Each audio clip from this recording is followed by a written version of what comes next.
Bueno, como os decía antes, no sé si vosotros lo habéis escuchado, seguro, así que no lo repito, que con Javier siempre os sorprenderá en alguna cuestión muy crítica y muy bien enfocada y muy bien analizada. Como ya vamos un poquito, me imagino que bien todavía de tiempo, no sé especialmente, ya mereció la pena seguir escuchando a Javier un poquito más. Hablar del doctor Gómez Cabrera para mí sí con Javier era un buen amigo, igual que con Valentín cuando yo aquí, pero con Augusto es especial. Augusto, el viejo profesor, digo lo de viejo porque ya tenemos toda una edad, sobre todo tú, aparte de doctor y catedrático de la Universidad de Córdoba, de la Escuela de Ingenieros Agrónomos, yo creo que todos los que hayamos leído, ¿verdad, Javier?, algo sobre sus productos, en la bibliografía, el doctor Gómez Cabrera aparece inmediatamente. Son de los primeros que empezaron a trabajar la utilización en alimentación animal de sus productos, sus comunicaciones son importantes. Augusto tiene una formación académica, si me permite, de la vieja guardia, es decir, becado, igual que Javier también en Inglaterra, pero él becado, y luego veremos también con el otro ponente, pero él becado en esas vacas que se fundó fundamentalmente en el INRA francés, en Teix, y en otros centros, fundamentalmente en Holanda. Ha sido siempre un hombre de universidad, pero eso no lo ha quitado, aparte de sus tesis doctorales, sus congresos, sus trabajos académicos con los alumnos, pero ha tenido una actividad científica importantísima. Siempre ha compaginado la universidad con la investigación y la publicación, pero de una forma muy práctica. Es decir, por ejemplo, llámese la atención a dos cosas fundamentalmente para mí. Una es sus trabajos con COBA, conocidos por todos vosotros, de aplicación rápida y directa a utilización de sus productos, rápida y directa quiere decir en el tiempo real. Y la otra es, que os la recomiendo a todos los que queráis trabajar en alimentación animal y especialmente en sus productos, que es que él puso a punto y fue responsable y lo ha dejado funcionando en su emérita cátedra ya, como catedrático emérito de la Escuela de Agrónomos de Córdoba, dejó funcionando, decía, el servicio centralizado de la Universidad de Córdoba para información sobre alimentos. Él seguramente lo mencionará y si no, lo tenéis aquí, su página de web, su enlace en internet, y os garantizo que cualquier información, o casi toda la información que necesitéis sobre este tipo de actividad para nutrición de rumiantes, fundamentalmente con sus productos, la vais a encontrar ahí o la vais a encontrar online y la vais a encontrar de una forma muy práctica.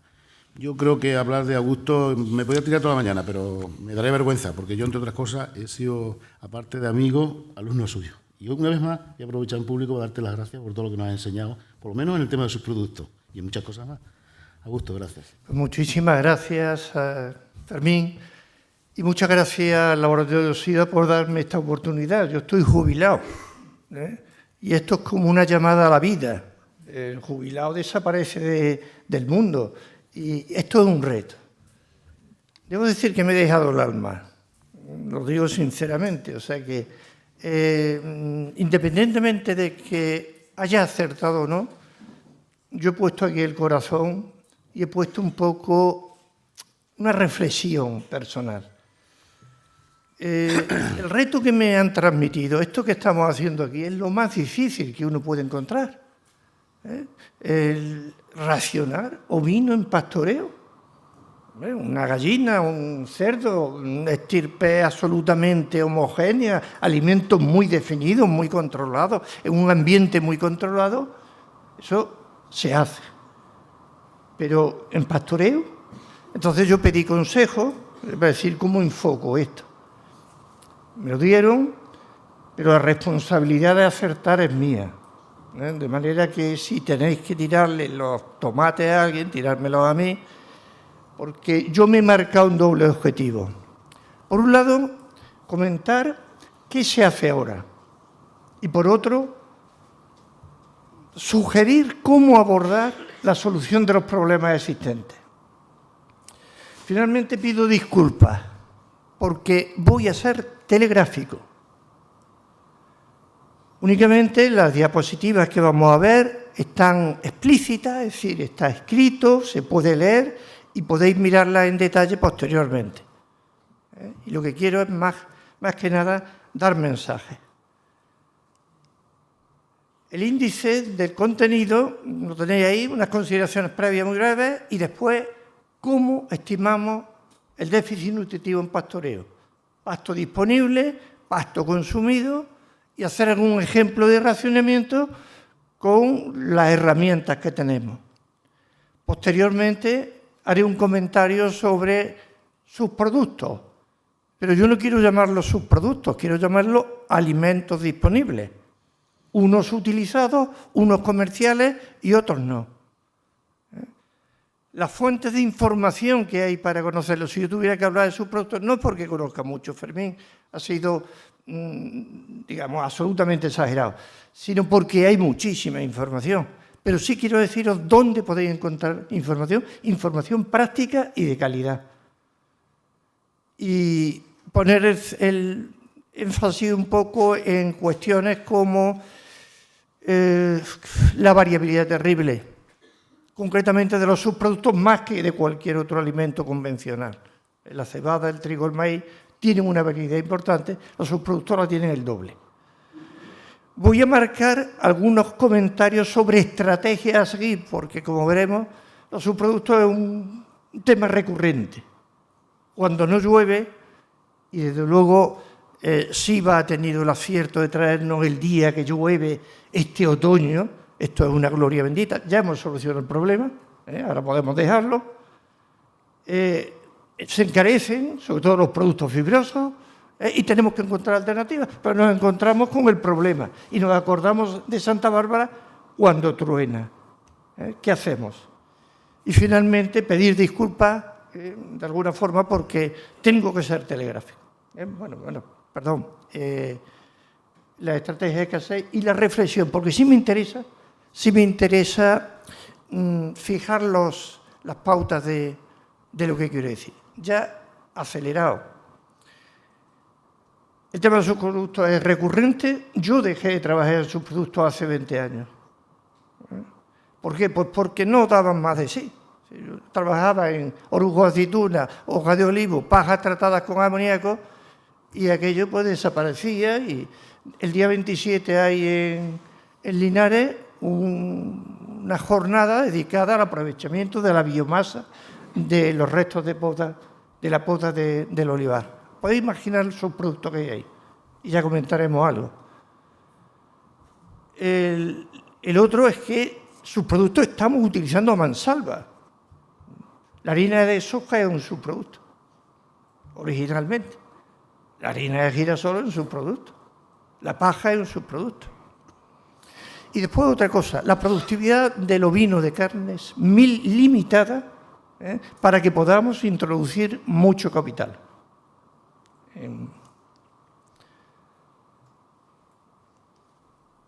Entramos en la estima. ¿Cuánto alimento hay aquí? Y de esto que hay, ¿cuánto comen los animales?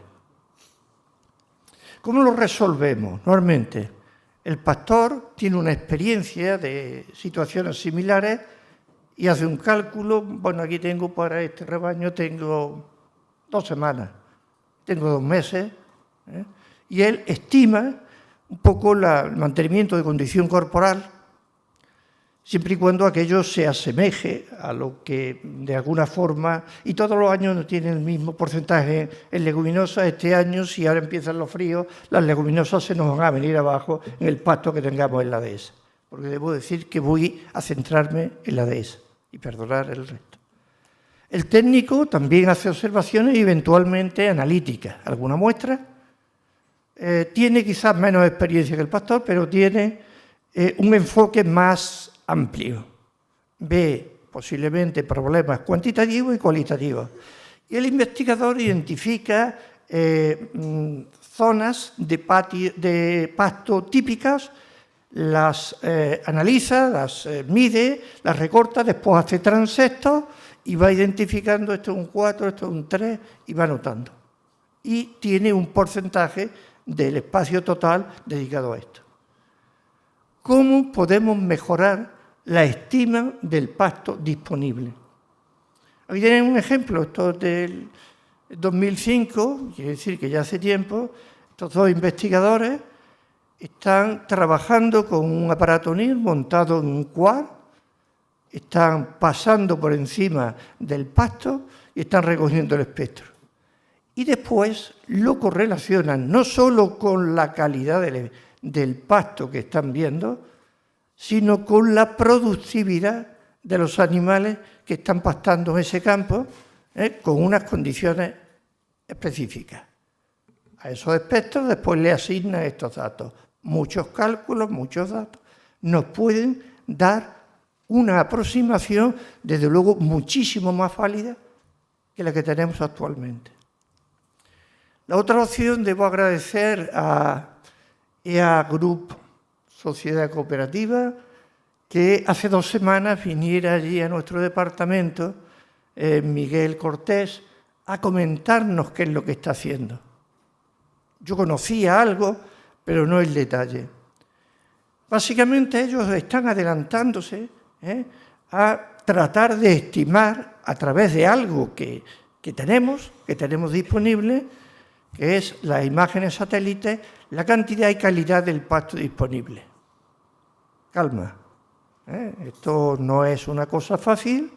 Empiezan por la utilización de las imágenes satélites de Modisterra, 500 metros de lado el píxel, y siguen con las imágenes del Landsat, que ya solo tiene de un píxel de 30 metros cuadrados. He tratado de poner ahí eso que se ve más amarillo, lo que es el tamaño del píxel frente a estos que se ven aquí. Si la capacidad predictiva en una parcela determinada ha mejorado enormemente. Pero es que ahora tenemos el Sentinel, que tiene píxeles de 10 metros de lado y pasa cada 3 días. Cada 3 días tengo una imagen de la situación de mi campo. Y como sabéis, el índice de vegetación se está utilizando ya para el pago de los seguros de pastos. Quizás Fermín comentará algo más y si no, tenemos la opción de comentar con ellos aquí. Y de verdad que agradezco mucho la información que nos dan. La necesidad de estar en contacto en la universidad con vosotros es total. Ahora me interesa otro punto. ¿Y qué consume el animal de ese pasto que yo he cuantificado y he dicho qué calidad tiene? ¿El pastor qué hace? No hace nada. ¿Qué hace el técnico? Ya quisiera, pero no puede hacer nada. ¿Qué hace el investigador? Coloca jaulas de exclusión y compara la cantidad y calidad del pasto dentro y fuera para ver qué es lo que se han comido los animales. Eso es un detalle. Utiliza animales con arneses para recoger las heces y utiliza marcadores internos y externos. Con eso yo puedo saber la cantidad y la calidad del pasto que han consumido. Bien, ambos lo publican. Pero ¿qué podemos hacer si tenemos esas muestras de pasto y tenemos esas muestras de heces y las conservamos? Llevarlas al NIR y decirle cuando el pasto estaba así, cuando las heces fueron estas, el resultado de digestibilidad y de consumo fue este. Esto no es una entelequia, eso se hace en algunos sitios.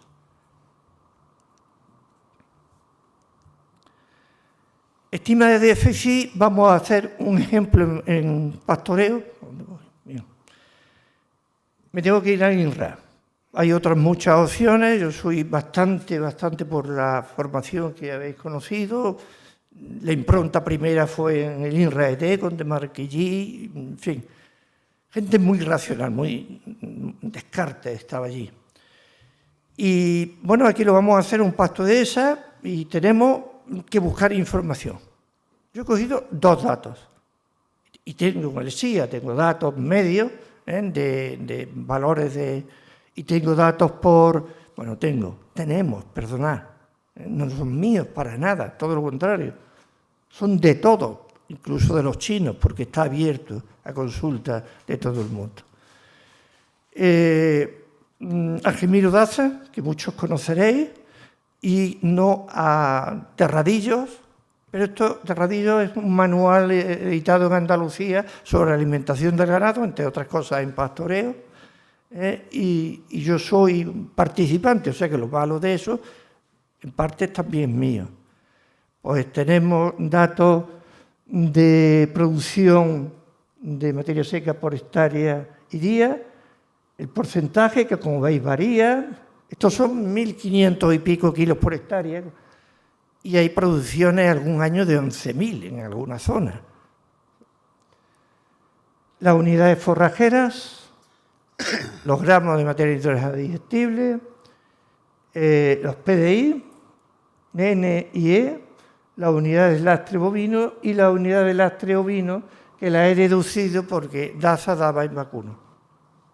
Finalmente, voy a dar dos ejemplos, primavera y verano. Y estos son los valores medios que he utilizado, obtenidos de aquí, y algunos de ellos, como los PDI, del INRA. Estoy trabajando sin cuerda. Es decir, y eso que he puesto ahí, ¿qué valor tiene sobre la realidad? Hombre, algo más, tiene algo de racionalidad, pero no me lo creo a priori. Es decir, no digo esto es así. Ahora, en el mismo INRA, pues utilizo las necesidades del animal, cada vez se hacen más complejas. Tenemos los gastos de mantenimiento en primavera, menor recorrido de los animales para comer, 20% sobre establo. En verano, mayor recorrido, 60%, o en establo, que se reduce a las necesidades. No así las de proteína ni la capacidad de ingestión. Bueno, pues con esta capacidad de ingestión y estas unidades de lastre del forraje que ponía en la diapositiva anterior, 1,2 y 1,7, y de los forrajes que voy a utilizar como referencia, que son heno de besa, avena y paja de trigo, tenemos estas ingestiones. El manual al que me refería antes da valores fijos para mantenimiento, independientemente del tipo de alimento que se tome. ¿Cómo va a ser lo mismo consumir paja, aunque esté en mantenimiento, que hierba primaveral? La cantidad consumida es mucho mayor. Pero un manual simplifica mucho las situaciones. Pero es que hay algo más. Cuando yo a ese forraje consumido le añado un concentrado, el animal deja de consumir parte del forraje que consumía. Y la cantidad es función de la calidad del forraje y de la cantidad de concentrado, pero sobre todo de la calidad del forraje. Esa tasa de sustitución son los kilos de materia seca que deja de consumir de forraje cuando le doy 1 kilo de concentrado. Fijaros aquí, 0,97 en la estación primaveral. Es decir, el animal está comiendo mucho y no le cabe, por decirlo así. Pero cuando está consumiendo paja, no hay tasa de sustitución. Yo he puesto 0, pero podría ser positiva. He cogido estos alimentos, los dejo ahí, son cebada, 3 energéticos, cebada, gluten fizz y los DDG de maíz, 2 proteicos clásicos, harina de soja y harina de girasol, y los 2 forrajes que aparecen, el heno de besa, avena, cuyo cálculo de necesidades lo he hecho con los datos que aparecen en el SIA, se pueden deducir con las tablas del INRA y los datos que hay ahí, y la paja de trigo también decía. Curioso, estos precios me los dieron el mes pasado, paja 53 euros por tonelada, es una, digamos, situación favorable. Entonces, lo que yo tengo es que ver cuánto me cuestan los nutrientes. En función de la concentración de nutrientes que tiene y del precio que tiene, yo veo que la energía, la unidad forrajera en leche, más barata, me la aportan los productos energéticos frente a los proteicos. No nos fijemos en la paja y el heno porque van por otra parte. Yo le tengo que dar una ración de volumen y tengo que cubrir la fibra. Y después el resto de necesidad tengo que darla con concentrado. No son alternativos. Y además, si se fijan aquí, pues en estos 3 datos que tenían antiguos, porque esto es muy recurrente, la paja en el año 94, en julio, estaba en 7 pesetas kilo, en octubre del 95 en 16 y en mayo en 8,5, con lo cual la unidad forrajera de leche estaba en 18, 41 y 21,8. En cada momento, según el precio, según la calidad, porque ¿qué valor he puesto yo en la diapositiva anterior a cada uno de esos productos? Y eso es cierto. ¿Ni de qué? Mi paja es mi paja, no la que viene en las tablas del INRA. Bueno, pues con todos esos condicionantes yo hago el cálculo de los déficits nutritivos en pastoreo y veo que en primavera pues no hay déficit en energía ni proteína. Me encuentro con la gestación, un dato que me llama la atención, un déficit energético, pero es que la gestación al final el animal come poco, tiene una reducción de ingesta. Claro, si la calidad yo le hubiera puesto al pasto mejor, hubiera comido más. Y prácticamente 40 gramos aquí me los salto. Pero fijaros que estos ya son, cuando estamos hablando de la estación, de alimentos proteicos. Aquí ya no me vale la cebada, aquí sí me vale.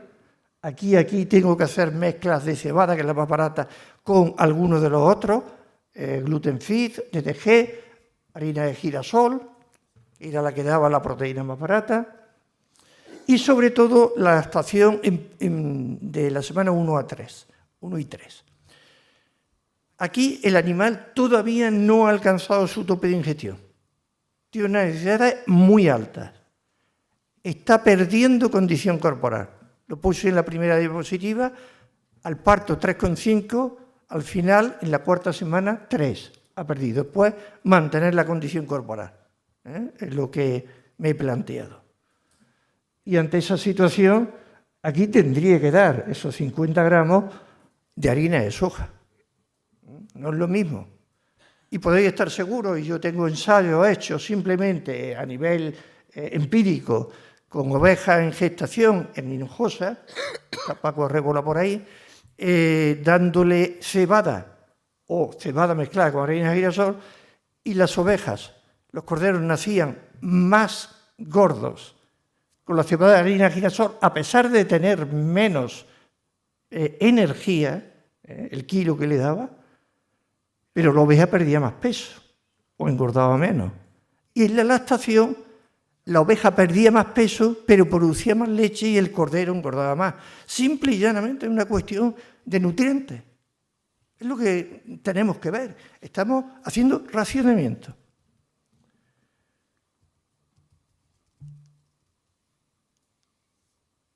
Y esta sería la complementación con distintas opciones. Sigo en pastoreo, ¿qué le doy?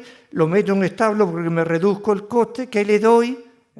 Y bueno, pues tendría aquí la opción de paja, desde luego al precio que está esa paja y ese heno, que también he preguntado, pero cada heno en cada explotación que la hacemos nos cuesta distinto. ¿Quién tiene datos de lo que le cuesta el heno? Poco. Yo la ponencia que me interesa más de todas no es la mía, es la, aparte de mis compañeros, la que viene sobre coste. Ahí es donde nos estamos jugando la supervivencia. En este caso, estamos hablando, volvemos a la paja con el gluten fit, y cebada, perdón, aquí, siempre cebada. No, estamos aquí, esto es, y esta. Aquí tenemos gluten fit. Bueno, y aquí tenemos mezcla cebada de gluten fit, el heno siempre se me sale. Mañana me cambia el precio del heno y lo mejor, como es aquí, darle heno solo, cubra las necesidades y me es más barato. Y sobre todo, aquí no he contabilizado la manipulación de todo esto. ¿Hay otras opciones? Tengo que por lo menos comentaros esto. Los australianos sí han trabajado en pastoreo. Tienen un programa que se llama Grafit, está traducido al español sudamericano, las pasturas y cosas por el estilo, pero que funciona así simplemente. Yo he cogido esa oveja en gestación que me interesaba y he dicho, ¿qué cantidad de pasto? Anda, el INRA no me había preguntado qué cantidad de pasto tenía. Me dice que come en función de las unidades de lastre. Pues no, señor. Si el animal tiene mucho pasto a disposición, ¿qué hace? Florear. Elige, selecciona. Y eso es lo que pasa. Yo le pongo aquí 500 kilos, en verde, con un 73% de digestibilidad, un 25% de leguminosa en el pasto. Esto es un detalle de calidad que ellos consideran fundamental. Los datos del terreno, hacer cálculo de clima, y aquí separa esos 500 kilos de materia seca en 230 de un 80% de digestibilidad, que es lo primero que se va a comer el animal. Y después, si ya no hay más, va comiendo de peor calidad. Claro, también depende de la carga ganadera que yo tenga, ¿no? La capacidad. Hago este suplemento, cebada, harina de girasol, clásico. Le digo qué tipo de animal, gestante, 60 kilos, y le digo que me dé 2 soluciones. Podía pedirle también que me dijera cuánto necesita comer del suplemento, si necesita comer, para que el cordero engorde 250 gramos diarios. Pero le he dicho sin suplemento y con 250. Y las cantidades que me da, me dice que con ese forraje y esa cantidad engordaría 200 gramos la oveja, no perdería peso.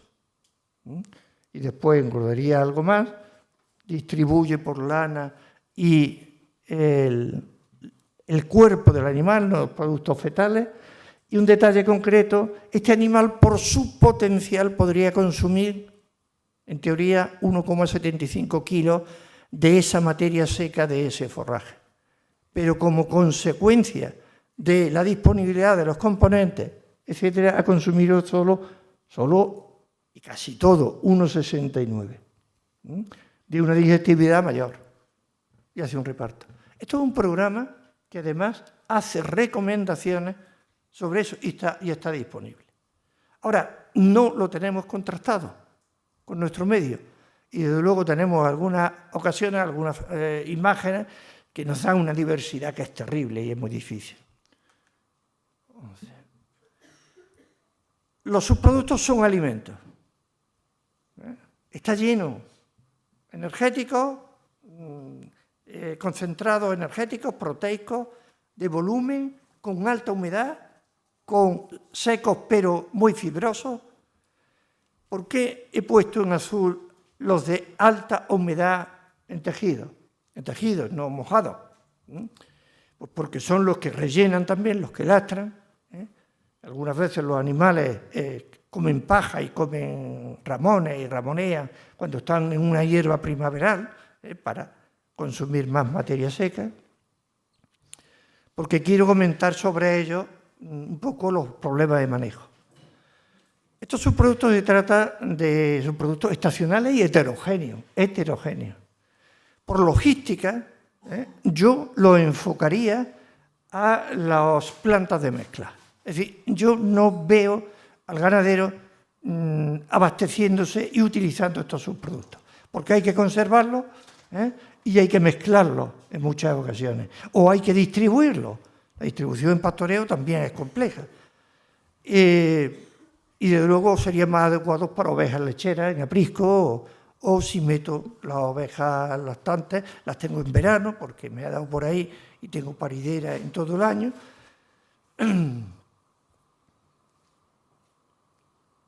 Opciones que tenemos de plantas de mezclas, suministro en los comederos tradicionales, los pajeros. Tenemos la otra opción, no sé si hay del grupo Pastores, el Comerrún, con una mezcla, digamos, prensada y distribuida en los comederos correspondientes para evitar la selección y la pérdida.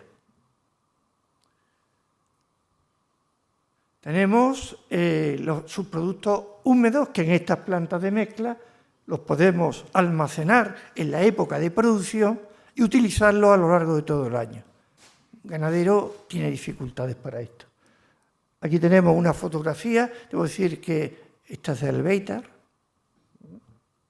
está por aquí de septiembre, y bueno, pues después se puede hacer la mezcla e incorporarlo a microsilos, como los ensilados tradicionales que venimos haciendo. ¿Dónde obtener información? Quien no conozca FEDNA es que no trabaja en alimentación animal en animales en España. Yo creo que simple y llanamente es la referencia que nos han dado los nutrólogos, cocinada quiero decir que hay valores que están ajustados, que no son experimentales, sino que vienen de NRC, ARC, INRA, y pues entonces yo pongo esto. Pero muy práctica. Después tenemos Fidipedia. Yo no sé si alguien conoce Fidipedia o Tropical Feed, hace tiempo, es la FAO. Aquí están los franceses del INRA, del CIRAT, de la Sociedad Francesa de Zootecnia, y algún colaborador externo. Nosotros tenemos aquí una pequeña aportación. El Google Traductor te lo pone en español y puedes buscar, por ejemplo, el forraje de oliva, que el traductor pues, necesita también apoyo. Algunas de esas diapositivas pues, son las que vamos a ver dentro de un momento. Es una información también similar a la de FEDNA, pero mucho más amplia. La de FEDNA lo que pasa es que es más específica nuestra. Y está el Servicio de Información sobre Alimentos, al que le he dedicado años, y si estoy aquí es porque todavía quiero saber si lo entierro o si lo pongo en manos de alguien o de alguna institución. El INIA está creando bases de datos porque ahora tenemos una política en la Unión Europea que nos obliga a la realización, a lo que se llama el Open Data, a poner disponibles los datos que existe por de pronto la Administración, y los investigadores somos funcionarios de la Administración, a disposición de todo el público para que lo utilice. Uno entra en la base de datos. Aquí la Sociedad Española de Estudio de los Pastos es uno de los componentes básicos de esta base de datos. FEDNA tiene muchísima incorporación de datos aquí y ustedes pueden hacer esta consulta inmediatamente. Yo pregunté, ¿hay wifi? Sí, pero no tenemos tiempo, 6 minutos. Alcachofa, brácteas, está una diversidad grande de datos. ¿Qué pasa con la época de escasez? Lo que decía Santa Bárbara. No, ahora. Este es un trabajo realizado en la Universidad de Huelva, presentado en este taller AgriFor Valor, es un proyecto europeo, en el que lo primero que hicieron era una encuesta a todas las agroindustrias de Huelva, localizando qué producen y qué subproductos producían. Pues, como vemos aquí, de este tipo, que no lo veo yo, un 13% de las 71 empresas produce subproductos disponibles, que representa un 4% del total de los subproductos disponibles. Como vemos aquí, los productos cárnicos y aquí no lo veo en ningún sitio. Primero, disponibilidad. Segundo, por si queréis, la época, cantidades y época. Y precio, porque todos estos se venden y tienen su precio y estos tienen un precio de eliminación, es decir, que yo parto de menos 0,7 euros por kilo en estos productos. Creo que no hace falta insistir mucho en este tema, pero hay un problema con los subproductos, es la variabilidad. Yo me voy al CIA, estuve haciendo una recogida de información, he cogido el orujo aceituna extractado, deshidratado, tenemos graso, tenemos tratado de muy distintas formas, hay muchísima cantidad, 25 datos en proteína bruta, media 10, pero está entre 6 y 14, no es lo mismo. Por descontado, a mí me interesa la digestividad de la proteína bruta o la digestividad de la materia seca, y una media de 23, entre 19 y 31 también hace mucho. Este es un producto que queréis, le he dedicado mucho tiempo, pero no le tengo especial cariño, entre otras cosas porque se puede utilizar como biocombustible. Capote de almendra, paja de bellota decorticada, aquí hemos trabajado muchísimo, hay 440 y pico muestras, por ejemplo. En proteína, entre 2,93 y 9. Y en grasa, entre 4 y casi 14. Pues tenemos localizadas las encinas y tenemos localizado la composición inicial de esas bellotas y podemos hacer algún tipo de mejora utilizando esa información. Porque a mí me interesa que si yo voy a comer los cerdos, esa bellota, quiero proteína y ácido oleico en cantidad. Bueno, abajo pues aparece el pimiento, corazón y piel deshidratados, pulpa, subproducto industrial pimentón. No os podéis imaginar lo importante que es dar metadatos, algo que clarifique de qué producto estoy hablando. Cuando decía antes aceituna, orujo, extractado, deshidratado, eso queda muy relatado cuál es el proceso. Y a pesar de eso tiene esa variabilidad. Imaginaros cuando me dicen pimiento subproducto. ¿Qué es? Hemos trabajado, me va a dar unos minutillos más, en hoja de olivo, mucho. Tenemos almazaras limpias y tenemos podas, como residuos. En una zona donde muchas veces nos falta el forraje, son zonas más bien secas y nos falta. Y tiene mucha apetecibilidad en los rumiantes. ¿Qué valor tiene? Pues no tiene nada que ver. Esta hoja que estoy viendo aquí, también de albeitar, a quien agradezco por eso lo cito, y esta otra en una almazara ya casi fermentada, que la estaba utilizando este caballero, y me dijo que iba para los cerdos, porque lo que estaban utilizando era la aceituna pequeña que se caía y que aprovechan perfectamente. Pero esta tiene un valor francamente interesante. Después tenemos la poda, el escamujado, transportamos las ramas, el volumen nos cuesta una millonada. Ahí no podemos meter en estos olivares intensivos animales. Esto es una empacadura de alta presión. Ya se me reduce y puedo transportar bastante más. O estos son las máquinas de picado que la Caja Rural de Jaén puso a disposición en muchas cooperativas para trabajar en este tema. Da lugar a estas hojas, pero con trocitos de leño como este. En vacuno, en ensayos que se hicieron, daban lugar a problemas de acumulación en el omaso y retención, porque bloqueaban el tránsito. Si le metemos una ventadora de cereales, obtenemos esta hoja que eventualmente podemos transportar así, o en estos cubos, o molida y peletizada, o en distintas formas de acumulación. Esto es una empresa que en la campiña sevillana se dedicaba a llevar paja a Canarias. Yo la paja en Canarias la he visto, cuando estaba en la península, a 7 pesetas, a 23. Entonces, las coyunturas son distintas. Pues aquí hay densidades de distintas formas.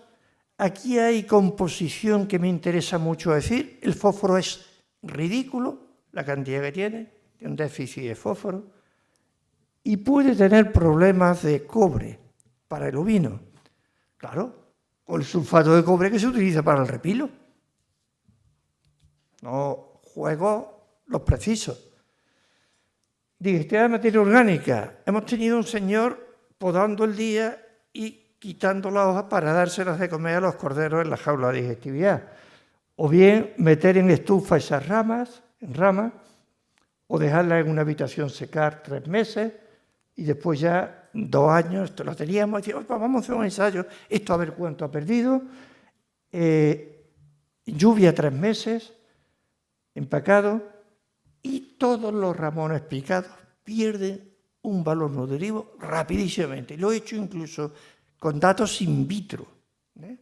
Y es así.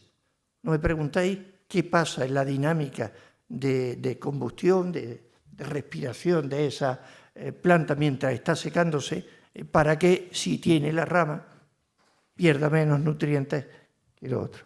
Y esta es la proteína, desastre. Pensar en la proteína de la hoja de olivo es pensar en digestibilidades del 30 como máximo, pero si lo meto en estufa del 10 y alrededor del 20%.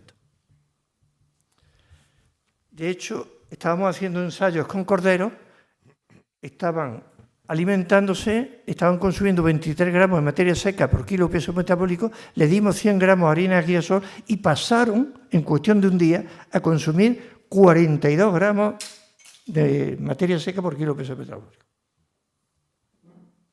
Falta de nutrientes. La variabilidad. Bueno, pues el FEDNA tiene ya un calculador para algunos alimentos que son muy variables, pero bueno, ahí meten fibra, mejora, pero no necesariamente es fundamental. Mi estrategia, me quedan 3 diapositivas. Valoración de muestras in vivo de distintos tipos de subproductos generados en la industria. Utilización de estas muestras como patrones en ensayos in vitro, con lo cual meto muchas más muestras y genero una información adicional y obtención de calibraciones NIR con las muestras valoradas in vitro. Esto que está inventado, en los años 93 lo hicimos con harina de girasol. Nos mandaban harina de girasol integral. Había harina de girasol con el 30%, el 28% de proteína y el 41% en proteína. La empresa que lo generaba. ¿Por qué? Pues porque se coja grandes decantaciones, la fibra se decanta abajo, la pala que coge, peletizan y esa variación se produce por continuo de manejo. Yo me quiero quedar con la de 41 y pagarla como integral. Bueno, pues esto lo hicimos con 7 muestras. Esta es la digestibilidad, estos son los rangos, la digestibilidad y el coeficiente de determinación. 56% de la variabilidad de esa digestibilidad explicada simplemente por la fibra de ácido detergente. Cuando cogimos las muestras valoradas in vitro con estándares, eran 90, pero nos quedamos con 79. Pasó a la fibra neutrodetergente manteniendo prácticamente la misma calidad. Y finalmente, cuando hicimos calibración con NIR, la calibración subía al 74%. Y si validábamos, cosa que nunca se hace con las ecuaciones de estima en función del valor nutritivo, que algunos se meten con la calibración y con el NIR, y es más preciso que los sistemas tradicionales, nos manteníamos cerca en un 70%. ¿La leo? Mejorar la estima de la producción y la composición de los pastizales. ¿Cómo? Combinando métodos experimentales, valoración con transectos y control de sitios típicos, con la calibración de sensores próximos, el NIR en los quads, y remotos, satélites. No hay otra. Olvídense de que alguien se ponga a hacer valoraciones in situ, es imposible. Mejora de la estima de cantidad y calidad de la ingesta, combinando métodos experimentales, jaulas de exclusión, posterior con animales arneses y marcadores, y el uso de muestras valoradas para muestras de referencia y la elaboración de sensores NIR. Y transferir el conocimiento. No solo las bases de datos y los programas de racionamiento donde meter esas ecuaciones, sino utilizando las clonaciones, el NIR en cada empresa, en cada fábrica donde se pueda tener. La última, para la época de escasez, realizar estudios prospectivos para localizar y caracterizar los subproductos. Época, cantidad estimada, método de producción y manejo tradicional, costes de eliminación, venta, caracterización bromatológica y nutritiva de sus productos con distintas alternativas de utilización, estima de su valor nutritivo en función de su composición y o utilizando calibraciones NIR. Y finalmente, transferencia de conocimiento utilizando clonaciones NIR, base de datos, programas de racionamiento. Estima del coste de la energía y de la proteína de cada subproducto, con valores que sean. Aquí tenemos una dehesa con árboles ya muy envejecidos y un intento de mejorar el tema con la reforestación. Muchas gracias, de verdad. Es para mí un placer.